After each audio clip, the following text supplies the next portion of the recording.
ఏ బంధానికైతే మనం బానిసమవుతామో ఆ బంధానికి ఎప్పుడు మనం బరువైపోతాం. మంచి ఆలోచనలు చేసేవారే మంచి పనులు చేస్తుంటారు.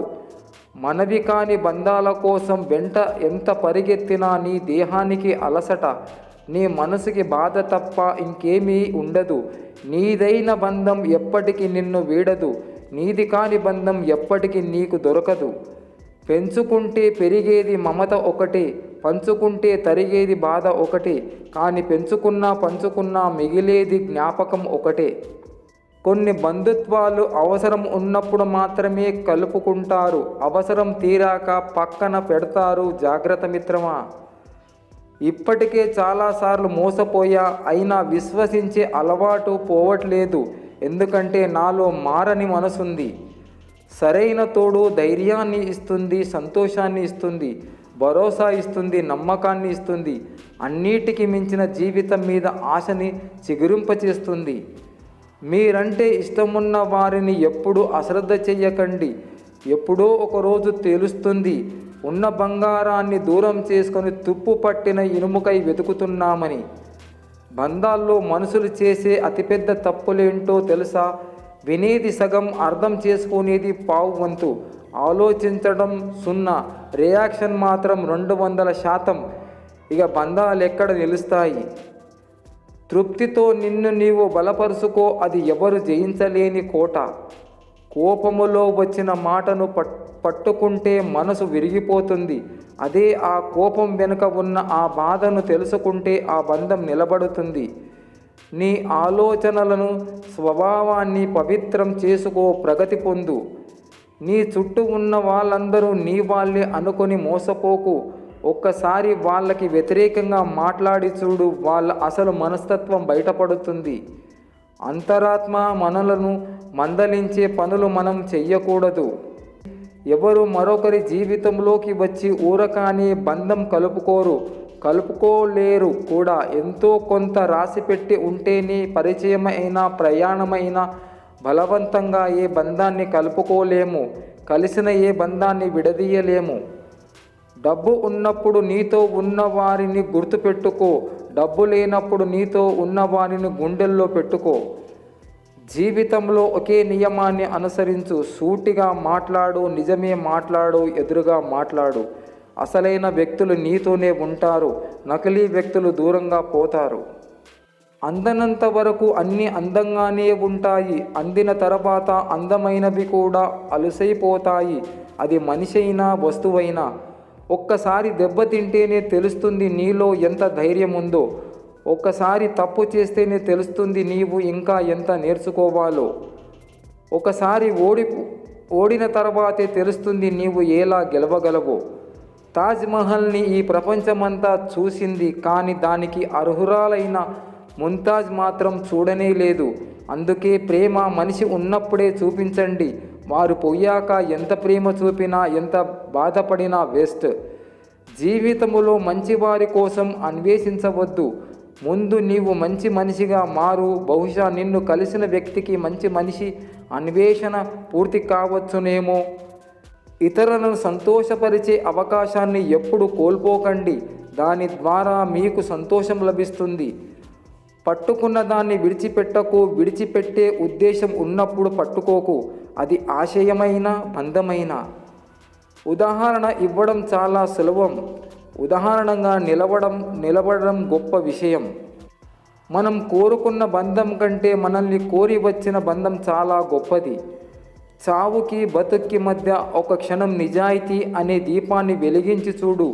1000 జన్మల తర్వాతైనా నీ పేరు చెప్పుకొని నీ బాటలో నడిచే ఒక్కడైనా పుడతాడు. మనిషికి కోపం ఉండొచ్చు, కానీ మనిషిని వదులుకునేంత కోపం ఉండకూడదు. సంపాదించాలి అని పరిగెడుతున్నావు, ఏం కోల్పోతున్నావో మర్చిపోతున్నావు. నేటి ఆడదాని ఆవేదన, అందంగా లేకుంటే అందమైన అమ్మాయి కావాలని చంపేస్తారు. అమ్మాయి అందంగా ఉంటే ఎంతమందితో తిరుగుతుందో అని అనుమానించి చంపేస్తారు. కట్నం తగ్గినా చంపేస్తారు, కానుకలు తీయకపోయినా చంపేస్తారు. ప్రేమిస్తే తల్లిదండ్రులు చంపేస్తారు, ప్రేమించకపోతే ప్రేమించిన వాడు చంపేస్తాడు. ఎందుకు ఆడదానిగా పుట్టానా అని అనుకునేలోపు పుట్టక ముందే చంపేస్తారు. ఎవరైనా నవ్వితే నీ వల్ల నవ్వాలి కానీ మిమ్మల్ని చూసి నవ్వకూడదు. ఎవరైనా ఏడిస్తే మీకోసం ఏడవాలి కానీ మీ వల్ల ఏడవకూడదు. భార్య చేసే త్యాగాలు ఎవరు చేయలేరు. భార్య పంచే ప్రేమను ఎవరు పంచలేరు. భార్య చేసే కష్టం ఎవరు చేయలేరు. ఏది ఆశించకుండా జీవితాంతం భర్త కోసం బ్రతికేదే భార్య. ఎప్పుడైతే బిడ్డకు జన్మనిచ్చి అమ్మ అవుతుందో అప్పటి నుండి తనకి ఆ బిడ్డే ప్రపంచం. పురిటి నొప్పుల్ని తన బిడ్డ మొదటి స్వరం, మొదటి స్పర్శతో మర్చిపోయి తన సర్వస్వం అని సంతోషిస్తుంది. కంటికి రెప్పలా చూసుకుంటూ అమ్మ అనే మొదటి పిలుపు కోసం ఆరాటపడుతుంది. తన చివరి శ్వాస వరకు బిడ్డ గురించి ఆలోచిస్తుంది. అమ్మ ప్రతి ఆలోచన, ప్రతి ఆనందం, ప్రతి ఆశ, ప్రతి అడుగు బిడ్డే. అందుకే అమ్మ ప్రేమ స్వచ్ఛం, అమ్మ ప్రేమ అనంతం. కనిపించని దేవుడి కంటే గొప్పదైన అమ్మ కోసం గుడులు కట్టాలని లేదు. అమ్మని అమ్మలా చూసుకుంటూ అమ్మ చూపించే ప్రేమలో 10వ వంతు ప్రేమ చూపించినా చాలు, అమ్మ ఆనందంగా ఉంటుంది. ఈ సృష్టిలో అమ్మని ఆనందంగా ఉంచటం కంటే గొప్ప అనుభూతి ఏముంటుంది? మంచి వాళ్ళని మళ్ళీ మళ్ళీ కష్టపెట్టకు. వాళ్ళు ఒక్క క్షణం మంచితనాన్ని మర్చిపోయారంటే వేరేలా మారడానికి నిమిషం కూడా పట్టదు. ఎంత అభిమానించినా, ఎంతగా ప్రేమించినా, ఎంతగా కేర్ చూపించినా కొంతమంది దృష్టిలో మనం ఎప్పుడు పరాయి వాళ్ళమే. టీలో ఈగ పడితే పారబోస్తాం, అదే ఈగ తేనెలో పడితే ఈగను తీసేసి తేనెని వాడుకుంటాం. పదార్థాన్ని బట్టి విలువ మారినట్టు మనుషులు కూడా అంతే. వాళ్ళతో అవసరం తీరిపోతే చిన్న తప్పుకే దూరం పెట్టేస్తారు. అవసరం ఉపయోగం ఉంటే ఎన్ని తప్పులు చేసినా మళ్ళీ మళ్ళీ క్షమిస్తారు. సమస్య వెనుక సమాధానం, దుఃఖం వెనుక సుఖం, ప్రతి కష్టం వెనుక అవకాశం ఎప్పుడూ ఉంటుంది. డబ్బు సంపాదించమని చెప్పుతుంది, కాలం ఆగకుండా పరిగెత్తమని చెబుతుంది, లక్ష్యం కష్టమైనా చేరమని చెబుతుంది. నమ్మకం వీటన్నిటికీ నేనున్నానని భరోసా ఇస్తుంది. ఒక్కసారి మంచి కన్నా చెడు జరగడమే మేలు. అందరి స్వభావాలు బయటపడతాయి. కష్టంగా ఉన్నా సరే ఒంటరితనం చాలా మంచిది. బాధ పెట్టేవారు ఉండరు. మన కోసం ఒకరు బాధపడవలసిన అవసరం ఉండదు.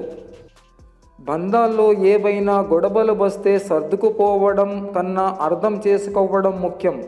ఎందుకంటే సర్దుకుపోతే మళ్ళీ మళ్ళీ గొడవలు వస్తూనే ఉంటాయి. అదే అర్థం చేసుకుంటే ఆ బంధంలో గొడవలే రావు.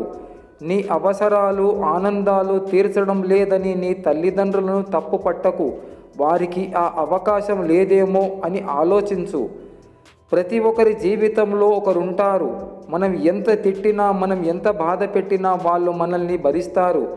మనకి మెసేజ్ చేస్తూనే ఉంటారు, మనతో మాట్లాడుతారు. అలాంటి మనిషి దొరకడం అదృష్టం.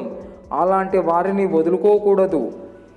అవసరాన్ని బట్టి మాట్లాడేవారు, తన ఆపదను బట్టి దగ్గరయ్యేవారు, తమ పరిస్థితిని బట్టి మన చుట్టూ తిరిగేవారు మనకి ఎప్పటికీ పనికిరారు. చావు రాకముందే చావకండి. ఏదో ఒక రోజు అందరూ పోయేవాళ్లే. జీవితాన్ని ప్రతిక్షణం ఆనందంగా గడిపేందుకు ప్రయత్నించండి. గొప్ప లక్ష్యాన్ని కలిగి ఉండటంలో ఉన్న ఆనందం గొప్ప సంపదలతో వచ్చే ఆనందానికి సమానం. మన విద్యా విధానం జీవించటానికి ఏం చెయ్యాలో చెబుతుంది, కానీ జీవించటం ఎలా అన్నది మనమే నేర్చుకోవాలి. మనల్ని అర్థం చేసుకోలేని వారు 1000 మంది మన పక్కనే ఉండటం కంటే మనల్ని అర్థం చేసుకున్న వారు ఒక్కరు మనకు దూరంగా ఉన్నా చాలు సంతోషమే.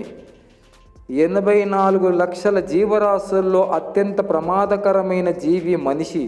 ఒప్పుకున్నా ఒప్పుకోకపోయినా ఇది పచ్చి నిజం. చెయ్యగలిగే శక్తి ఉన్నవాడి కంటే చెయ్యలేని కోరిక ఉన్నవాడే పనిని సమర్థంగా చెయ్యగలడు. చూపుడు వేలున్నది ఎదుటివారి లోపాలు చూపడానికి కాదు, వారి కన్నీరు తుడవటానికి. నువ్వు విన్నది అంత త్వరగా నమ్మకు, ఎందుకంటే నిజానికంటే అబద్ధానికి వేగం ఎక్కువ. విజేత వెనుక ఉండేది అదృష్టమో కాదు, మంత్రదండమో కాదు, చక్కని ప్రణాళిక, కఠిన శ్రమ, అంకిత భావం. ఈగో అనేది ప్రతి మనిషిలోనూ ఉంటుంది, కానీ అది ఎంత ఉండాలో అంతే ఉండాలి. అంతకు మించితే అది అనుకోకుండా అది ఆనకొండలా నిన్నే మింగేస్తుంది. ఉత్సాహం లేనిదే ఏ గొప్ప పనిని సాధించలేము. ఒక స్త్రీ తన ఆర్థిక స్థితులు బాగోలేక నలుగురిలోకి వచ్చి ఆత్మాభిమానం దాచుకుని ఉద్యోగం చేస్తుంది. తన ఇంటి గడప దాటలేని స్త్రీ బయటకు వచ్చి పని చేస్తుందంటే తన స్థితిగతులు ఏంటో తెలుసుకోవాలి, అంతేకాని వంకరగా చూడకూడదు. నీ జీవితానికి ప్రశాంతత అయినా మనశ్శాంతి అయినా నీ ఆలోచన నుంచి మొదలవుతుంది. కోపం వచ్చినప్పుడు మనసుతో పోరాడు, మనిషితో కాదు. సమస్య వచ్చినప్పుడు కాలముతో పోరాడు, కన్నీటితో కాదు. చెదిరిపోయిన మనసు సంపూర్ణంగా దర్శించలేదు. కృష్ణయ్య, ఎవరు తెలియని లోకంలోకి చేరుస్తావు, ఎవరెవరితోనో బంధాలు కలిసేలా చేస్తావు, నీ వాళ్ళు అంటూ కొందరిని చూపిస్తావు, నా వాళ్ళు కావాలి అనేలా ఇంకొందరిని పరిచయం చేస్తావు. చివరికి ఎవరితోనో ముడివేస్తావు. ముడివేసిన బంధాలు చాలవన్నట్లు మనవి కాని బంధాల మీద మక్కువ పెంచుకునేలా చేస్తావు. చివరికి ఎవ్వరికి ఎవరు కాదు, నీకు నువ్వే తోడు అనేలా ఒంటరిగా మిగులుస్తావు. చిత్రమయ్యా నీ లీలలు.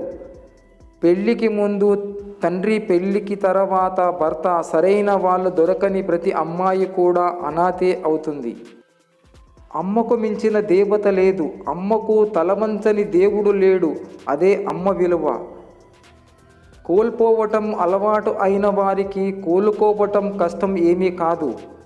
అర్థం చేసుకుంటే కోపం కూడా అర్థమైనదే. అపార్థం చేసుకుంటే నిజమైన ప్రేమ కూడా అర్థం లేనిది అవుతుంది. మన వల్ల ఇబ్బంది పడేవారికి, మన నుండి దూరం కోరుకునే వారికి, మనం అంటే ఇష్టం లేని వారికి ఇబ్బంది పెట్టకుండా మనమే దూరంగా ఉండటం మంచిది.